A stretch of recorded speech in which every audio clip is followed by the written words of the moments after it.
بسم اللہ الرحمن الرحیم۔ جو سبق میں آپ کی خدمت میں پیش کرنا چاہتا ہوں وہ مضمون ہے پیشاب، یعنی جس کو ہم اپنی طبی زبان میں بول کہتے ہیں۔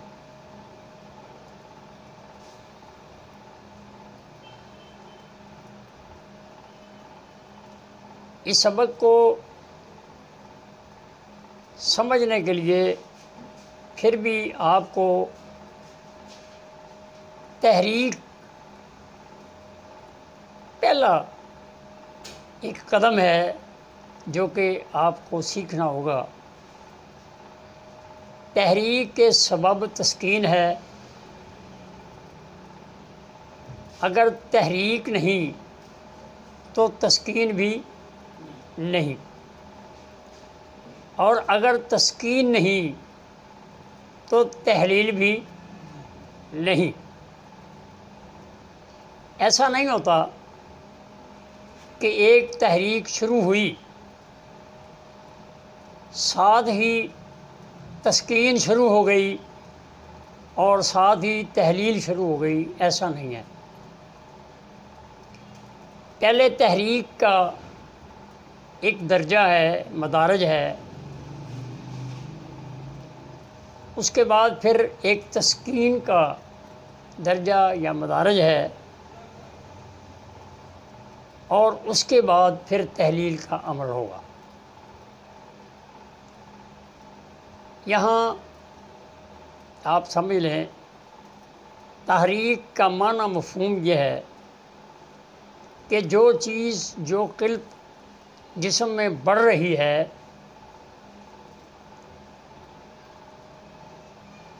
صداع، صفرا یا بلغم، جو چیز ایک بڑھ رہی ہے اس کو ہم تحریک کہیں گے۔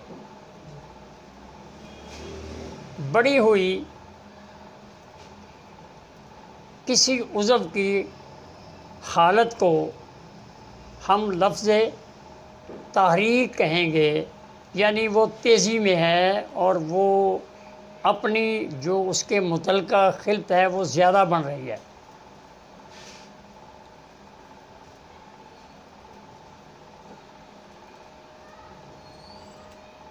تحریک بڑی ہوئی چیز کا نام ہے،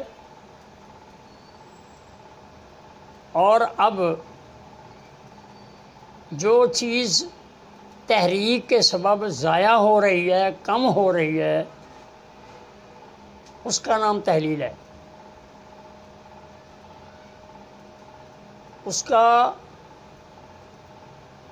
عمل جو ہے وہ تسکین کا عمل مکمل ہونے کے بعد پھر وہاں ضرب لگے گی، پھر وہاں نقصان ہوگا۔ سب سے پہلے تحریک کے سبب تسکین پیدا ہوگی۔ جو چیز بڑھ رہی ہے اس کا نام تحریک ہے، اور جو اس کو کم کرنے کے لیے جو چیز نہیں بن رہی اس کا نام تسکین ہے۔ اور تحریک کے سبب جس چیز کا نقصان ہو رہا ہے یا ہوگا اس کا نام تحلیل ہے۔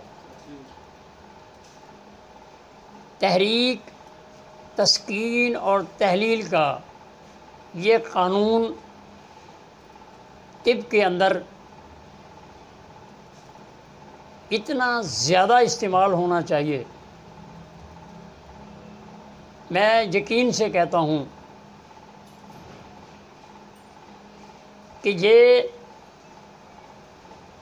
طب کی ایک بنیاد ہے۔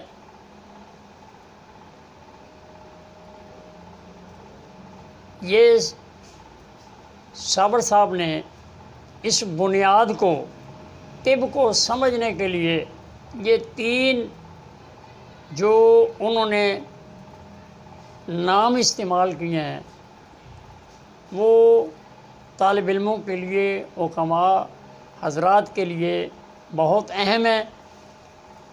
اس کو سمجھنا ضروری ہوگا، ورنہ طب سمجھ نہیں آئے گی۔ مضمون جو میں آپ کو آج پیش کرنے لگا ہوں وہ ہے پیشاب یا بول۔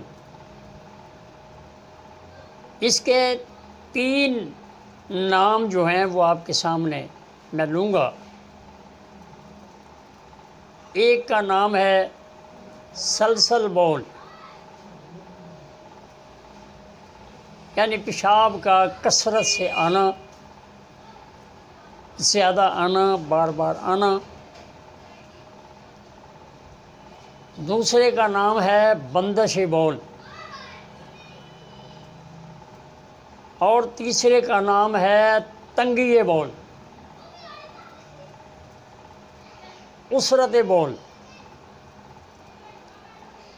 جب تحریک بلغم والی، تری والی، دماغ و اعصاب کی تحریک ہوگی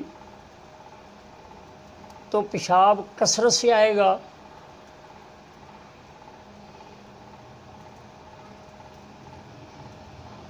اس میں رطوبات زیادہ ہیں، وہ پانی بھی زیادہ پیے گا اور پیشاب بھی بار بار کرتا چلا جائے گا۔ پہلے ایک صحت کا تصور ہمارے پاس موجود ہے، وہ بھی میں عرض کر دوں کہ عضلات پیشاب بناتے ہیں، غدد پیشاب روکتے ہیں، اور اعصاب پیشاب کو خارج کرتے ہیں۔ تو یہ پہلا جو میں نے سبق آپ کو دیا ہے، یہ میں نے اخراج کا آپ کے سامنے رکھا ہے کہ اس کا اخراج زیادہ ہوگا۔ اگلی بات، ہم اس کو پیشاب زیادہ آنا تو کہیں گے، لیکن جب ہم طب کی گہرائی میں جاتے ہیں تو پھر ہمیں یہ سمجھ آتی ہے کہ یہ پیشاب نہیں ہے۔ پیشاب ہم اس کو کہیں گے جو کہ دماغ و اعصاب سے ہوتا ہوا، قلب و عضلات سے ہوتا ہوا، جگر و غدد میں ہوتا ہوا جو جسم سے خارج ہوگا، اس کا نام پیشاب ہے۔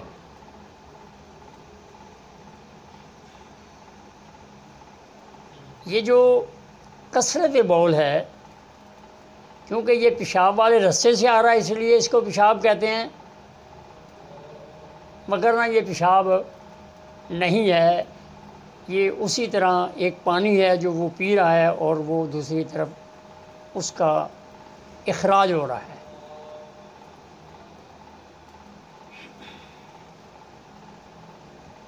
دوسرا،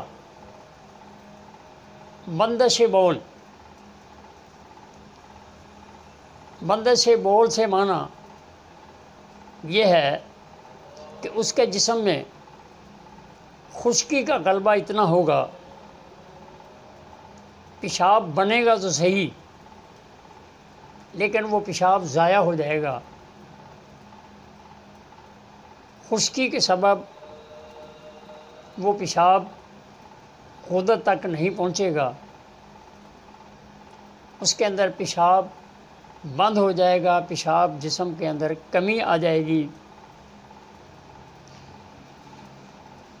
جب وہ پیشاب غدد میں گیا ہی نہیں، گردوں تک گیا نہیں، گردوں نے اس کو صاف نہیں کیا، رڑکا نہیں، اپنے عمل سے نہیں گزارا، تو وہ بھی پیشاب نہیں ہے۔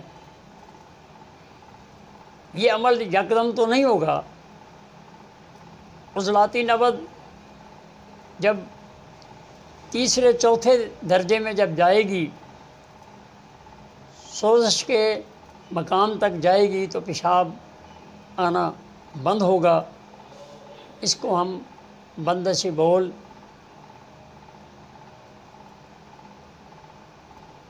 آگے تیسرا جس کو ہم تنگی بول کہیں گے، ہمارے غدودوں میں، گردوں میں، مثانے میں، یہ سب غدود ہیں، ان کے اندر سوزش اور ورم ہوگا، تحریک ہوگی، تحریک کے سبب وہ رستے تنگ ہو جائیں گے، جہاں سے پیشاب نے گزرنا ہوتا ہے، اخراج پانا ہوتا ہے، آگے کی طرف جانا ہوتا ہے۔ اب اس کے تحریک کے سبب رستے تنگ ہو چکے ہیں، اب پیشاب جل کر بھی آئے گا اور تنگی کے ساتھ آئے گا، بار بار سوزش کی وجہ سے اس کا دل کرے گا کہ میں پیشاب کروں، لیکن پیشاب اس کو کھل کر نہیں آئے گا، تنگی سے تھوڑا تھوڑا پیشاب آئے گا۔ سلسل بول یعنی کثرت بول، جس کو ہم مکمل پیشاب نہیں کہیں گے۔ بندش بول یعنی جسم میں خشکی کا غلبہ ہوگا، رطوبتیں کم ہوگی اور کبھی کبھی پیشاب جو ہے وہ آنا بند ہو جائے گا، پیشاب مثانے میں ہوگا ہی نہیں۔ اور تیسرا تنگی بول، جب غدی تحریک ہوگی، یہ اصل حقیقی پیشاب ہے جو کہ عام صحت جب انسان کی بحال ہوتی ہے تو یہ غدد ناقلہ کے ذریعے خارج ہوتا ہے، اور اس میں اعصاب جو ہیں وہ احساس کرتے ہیں کہ پیشاب آپ کو آ گیا ہے، آپ اب پیشاب کریں، تو یہ عمل ایسے تینوں اطوار سے گزرتے ہوئے پیشاب کا عمل مکمل ہوگا۔ اس کے علاج معالجے کے لیے مدارج مرض کو سمجھنا بہت ضروری ہے، لیکن عام حالت میں جب کثرت بول ہو، پیشاب بار بار آ رہا ہو، یعنی ادھر سے پانی کا استعمال ہوا اور ادھر پیشاب کی حاجت ہو گئی، آپ نے خشک گرم لونگ دال چینی میں کوئی ترشی ملا کر، نیمبو وغیرہ یا کوئی اور ترشی ملا لیں، اس کا استعمال کرانے سے، خشک گرم غذائیں کھلانے سے اس کے پیشاب میں کمی آئے گی اور عضلات اس پانی کو جذب کرنے کے لیے اپنا عمل شروع کریں گے۔ اگر بندش بول ہے، یعنی آپ کا جسم کا پانی جل رہا ہے، اس بندش بول کے لیے آپ نے، کیونکہ خشکی کا علاج آپ نے کرنا ہے، تحریک کو سمجھتے ہوئے علاج کرنا ہے، تو آپ نے خشکی کا علاج گرمی سے کرنا ہے۔ اس میں آپ اجوائن، پودینہ، ادرک، اس کا کہوہ استعمال کرا سکتے ہیں۔ اور اسی طرح ایک واقعہ جو کسی نے بیان کیا کہ ایک آدمی کا پیشاب بند تھا، حضرت صابر ملتانی رحمۃ اللہ علیہ کے پاس اس کو لایا گیا، تو آپ نے فرمایا اس کو خوب آم کھلاؤ۔ تو ان کے پاس کوئی ڈاکٹر بھی بیٹھے ہوئے تھے، تو انہوں نے سوچا کہ یہ کیا علاج ہوا، تو آپ نے کہا اس کو آم کھلاؤ اور کل اس کو لے کر آنا۔ تو اس ڈاکٹر نے کہا کہ چلو اب ایک دن کی قربانی میں دیتا ہوں اور دیکھتا ہوں کہ کل اس مریض کے ساتھ کیا ہوگا۔ تو جب دوسرے دن اس مریض کو لایا گیا تو بتایا کہ ہم نے یہی آم کھلا دیے تھے، آموں کا موسم تھا۔ تو انہوں نے کہا کہ رستے میں پیشاب کی حاجت ہو گئی اور خوب اچھی طرح پیشاب آیا۔ تو یہ قانونی بات ہے کہ آپ نے خشکی کا علاج گرمی سے کرنا ہے۔ شہد ملائیں، کہوہ بنائیں، اجوین ہے، پودینہ ہے، کچور ہے، ادرک ہے، ہلدی ہے، ان کے استعمال کرنے سے